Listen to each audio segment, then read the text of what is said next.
Ok, ok. Comment dire, dans la résolution comment dire, des problèmes de sorcellerie et de la corruption, comment dire, la troisième étape, c'est l'étape de quand on devient comment dire, un diable.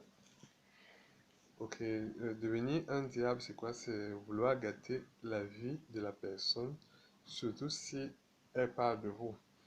Donc, quelque chose que la personne parle de vous, ça vous énerve, c'est que vous êtes en lui parce que vous avez, comment dire, fait les deux étapes. Les deux premières étapes. Dans la première étape, c'est le mauvais œil. Le mauvais œil fait que vous le voyez. La seconde étape, vous commencez à développer du fait de la méchanceté d'autres sens, avec pouvoir sortir de vous. Il fallait que l'approcher ou vous déplacer dans l'espace, comment dire, et en passant même pas les murs, parce que en esprit, donc ça veut dire que ça c'est des trucs de méchanceté. Et quand il est l'étape suivante, c'est, comment dire, on devient un diable. Non, non. L'étape suivante, c'est la possession. Donc, on possède la personne. Comment dire? On possède la personne. Donc, votre esprit n'est plus petit à rester juste dans son corps. Lorsque vous entrez dans son corps, vous savez tout ce qui fait mouvement et tout. Maintenant, vous cherchez, parce que il continue toujours à parler de vous. Et quand vous commencez à voir que, comment dire, il sait des choses que vous ne savez pas et qui peut réussir. Donc, ou, comment dire, donc, il a peut-être une invention, ou peut-être il a un petit ami que vous aimez, ou un genre que vous aimez, ou peut-être il a de l'argent. Vous voulez comment dire, peut-être savoir s'il a de l'argent pour peut-être l'agresser, ou toute autre chose. Donc, c'est un peu ça. Je fais ça parce que mon téléphone plante. Donc, c'est vrai que quand vous avez possédé, de temps en temps, parce que vous montez en puissance, de temps en temps, vous faites des mouvements, vous incantez afin que la personne puisse faire un mouvement que vous avez pensé dire peut-être un mot de vous, ou peut-être avoir une expression de vous, ou peut-être commencer à se comporter comme vous. Ça, c'est le truc c'est les trucs de la possession. Ouais. C'est que de temps en temps, il se comporte comme vous et vous êtes content parce que quand il le fait, c'est que vous le possédez. Donc vous prenez le contrôle de son corps peut-être une seconde, 2 secondes, 3 secondes et ça veut dire que là, c'est en train de marcher. Donc, et après, vous cherchez à apparaître.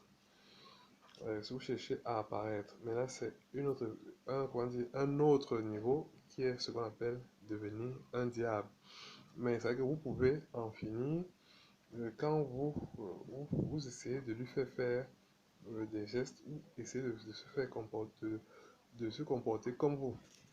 Donc, par exemple, si peut-être prend un véhicule, vivement, vous essayez de faire un geste afin qu'il puisse faire un accident. Donc, ou alors vous l'inoptisez ou autre chose. Donc, c'est un peu ça l'étape de la possession. Il y a l'étape où on devient un diable. Donc, entre-temps, euh, entre-temps, dans la continuité de la chose, vous cherchez un affrontement physique. Mais c'est pas toujours ça, parce que on a observé que, comment dire, certaines personnes décèdent, comment dire, souvent dans leur chambre. Peut-être un footballeur, comment dire, il rentre de l'entraînement, il va se coucher et il décède, comment dire, de suite d'une inconnue, d'une chose inconnue. Il y a aussi d'autres choses qui peuvent faire que...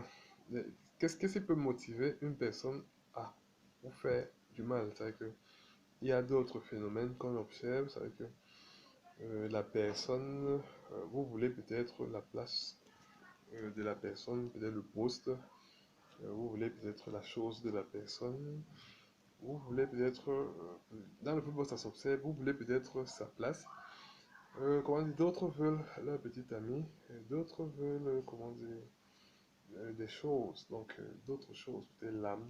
Il y a beaucoup de trucs. Donc, quand vous continuez, il y a ce qu'on appelle être un diable. Donc, là, c'est l'étape finale. Donc, mais bon, là, c'est l'étape finale pour passer à la folie.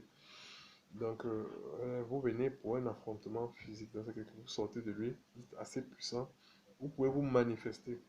Donc, parce que le diable s'est manifesté à Jésus. Donc, euh,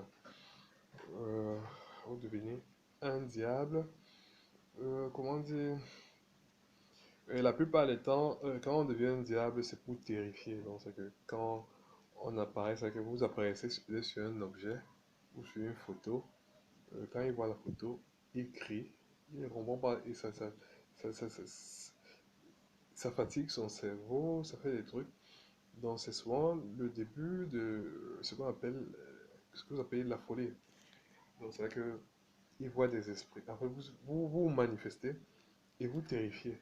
Donc, c'est que ça fatigue son cerveau et ça peut déclencher la folie. Voilà. Donc, c'est un peu ça. Donc, au-delà, voilà, ma batterie est faible. Donc, je crois que j'espère que ça va pas. Donc, au-delà de ça, au-delà de ça, quand si peut-être la personne est forte et que vous n'arrivez pas à tuer, parce que c'est souvent les prodiges qu'on attaque, comment dire, et parce que vous voulez, quand vous le hantez, ou vous le possédez, vous vous rendez compte que bon, comment dire, il est peut-être premier, et tout, et tout, et tout, ou peut-être il a peut-être une découverte, vous le hantez, et comment dire, si vous n'avez pas hanté, vous simulez ce qu'on appelle la folie, vous dites que vous commencez à raconter autour qu'il est fou, et comment dire que absolument il doit aller à l'hôpital, donc c'est un peu ça. Et c'est vrai que vous mentez, vous dites que peut-être il ne s'est pas lavé, vous commencez à le suivre. Vous dites non, il ne s'est pas lavé, il n'a pas brossé ses dents, que ses habits sentent et tout ça. Donc, en fait, vous simulez des trucs pour que vous l'évincez. Et c'est vrai que la plupart des temps, souvent, s'il n'a pas la moindre, c'est où vous dites alors que ça c'est très grave. Donc, c'est vrai que on l'amène peut-être sur un psychiatre et lui, comment dire, ils sont souvent, on leur raconte souvent des faux témoignages et il n'a pas le temps de voir si la personne est vraiment malade. Donc, c'est un peu ça. Il y a d'autres manifestations. C'est que, pour savoir si, comment dire, comment dire, si vous êtes possédé, souvent il y a certaines personnes qui viennent vous infecter. C'est que ils vous obligent. C'est que vous voulez faire quelque chose, ils disent non, faites ceci. Ils viennent là nombreux, ils disent que non, non, non. Non, là, c'est vrai que le produit, ils veulent quelque chose de vous. Donc, je ne sais pas s'ils sont bien à l'intérieur. La plupart du temps, ils sont à l'intérieur. C'est que ils viennent là, ils imposent, ils font des trucs incompréhensibles. Donc, ils veulent abuser, comment dire, de votre consentement. Donc, c'est qu'ils ils essayent de vous gêner dans vos décisions. Donc, c'est un peu ça. Donc, euh,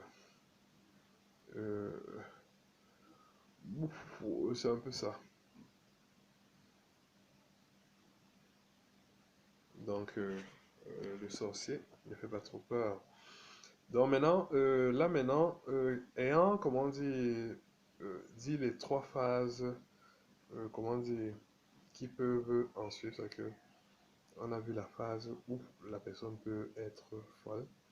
Il y a aussi la phase où la personne peut mourir, donc c'est qu'on peut mourir par accident. Et comment dire, au stade de la folie, on peut mourir aussi du fait qu'on ne dorme pas. La plupart du temps, quand on te donne les remèdes, ces remèdes ne sont pas de bonnes choses et ça peut te tuer si tu vas à l'envers. Si tu prends des doses pas normalement. Et c'est ça que la personne recherche. Parce que ces remèdes sont vraiment très forts. Et vraiment, je ne vous garantis pas que vous dormirez. Donc maintenant, on va passer à la phase de comment résoudre les problèmes de sorcellerie. et comment dire, comment arrêter le sorcier. Donc, comment épingler le sorcier dans la prochaine vidéo. Ok, tout à l'heure.